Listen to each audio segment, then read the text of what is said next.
Grupo 17 de la teoría 2. En esta oportunidad estaremos respondiendo a las preguntas del cuestionario del laboratorio 2 BIM virtual. Los integrantes del grupo son David Francisco Flores Godoy, Joel Labio Paredes y Cristian Harold Flores Pérez. Problema 10. La gráfica tiempo versus posición es una línea recta. La forma de la gráfica dependerá del tipo de movimiento en que esté experimentando el objeto. Al examinar la gráfica previa se evidencia que la relación entre las variables no sigue una tendencia lineal, sino que presenta una curva. Esta curva se origina debido a la influencia de la resistencia del aire en el desplazamiento de la partícula. La resistencia del aire genera una fuerza contraria al movimiento, provocando modificaciones en la velocidad y posición de la partícula a lo largo del tiempo. Por ende, es lógico concluir que la gráfica no seguirá una línea recta, sino una línea curva. Problema 11. ¿Por qué las dos últimas gráficas se parecen?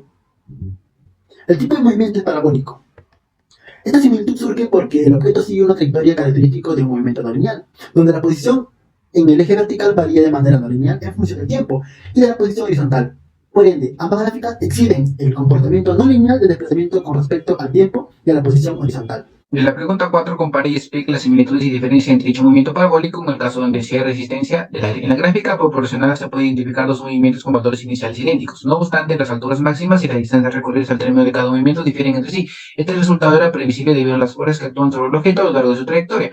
La trayectoria de color azul al realizar el diagrama de cuerpo libre se puede distinguir dos fuerzas que se contraponen al movimiento, el peso y la resistencia del aire. Estas fuerzas adicionales provocan una disminución más acelerada en la velocidad del objeto, lo que resulta en una altura máxima y una distancia final menores en comparación con la trayectoria de color naranja. En la trayectoria de color naranja, solo la fuerza del peso se opone al movimiento. Como consecuencia, la reducción en la velocidad del objeto es menos marcada, reflejándose en una altura máxima y una distancia recorrida mayores. En resumen, las disparidades en la altura máxima y la distancia recorrida entre las dos trayectorias se deben a las fuerzas adicionales presentes en la trayectoria de color azul, específicamente en el peso y la resistencia del aire, que inciden en la velocidad y el desplazamiento del objeto. La pregunta 9 comenta y explica las similitudes y diferencias entre las ambas trayectorias. El resultado es el esperado. La semejanza entre ambas trayectorias se justifica mediante la aplicación de la segunda ley de Newton, que tiene en cuenta tanto la componente en X como en Y de la resistencia del aire. Al sustituir las ecuaciones correspondientes se derivan las componentes de la fuerza de la resistencia del aire en cada dirección. Al resolver las ecuaciones diferenciales resultantes mediante el método numérico de integración se obtiene la posición a lo largo del tiempo tanto en el eje X como en el eje Y.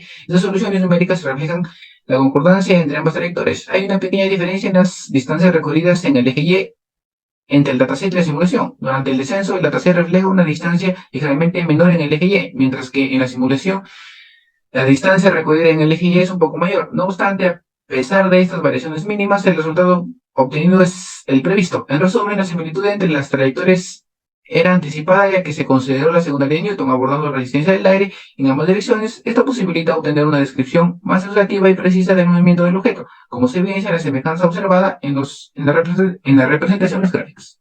Ahora proceder a explicar el problema 14. En esta etapa del análisis, el modelo ha considerado una nueva condición para la resistencia del aire, suponiendo que esta es proporcional al cuadrado de la velocidad, siendo B el coeficiente de arrastre. Para obtener este coeficiente se ha utilizado el trabajo de la fuerza de resistencia y la integral de ciertas funciones.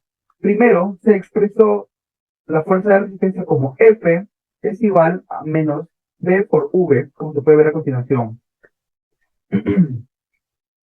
Y se calculó el trabajo de esta fuerza mediante la integral definida, F por D de X. El resultado de esta integral, denotado como I, se determinó numéricamente utilizando la rutina sp.sims de la biblioteca de la librería esi.py.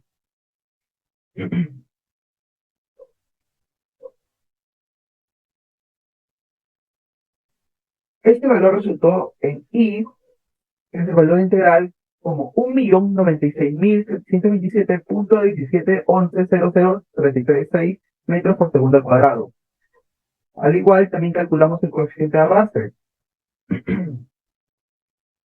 con B1 determinado como 0.01 16 77 33 92 29 09 50 05 kilogramos por segundo. Se procedió a resolver la segunda ley de Newton como una ecuación diferencial.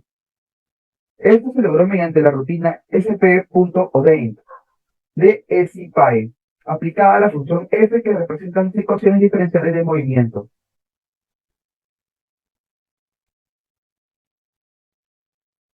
Finalmente, para visualizar la trayectoria resultante, se graficaron los resultados obtenidos con la simulación y se compararon con el dataset inicial, como se puede observar en esta imagen. Este proceso permitió obtener una representación visual de la trayectoria simulada en comparación con los datos iniciales del problema. Por último, un mensaje final. Es importante destacar que, si bien el modelo aquí desarrollado incorpora la resistencia del aire como un factor crucial en el movimiento de un objeto, en la realidad existen diversas variables que pueden influir en los resultados observados. Factores como condiciones atmosféricas, irregularidades en las superficies, interacciones con otros cuerpos, entre otros, pueden desempeñar un papel significativo en el comportamiento real de un objeto en movimiento. La simulación proporciona una valiosa aproximación teórica, pero la complejidad del mundo real implica que estos modelos simplificados puedan no capturar completamente todas las fuerzas y condiciones involucradas. En situaciones prácticas, la consideración de estos elementos adicionales es esencial para una comprensión más precisa y completa del comportamiento de los objetos en movimiento. Gracias.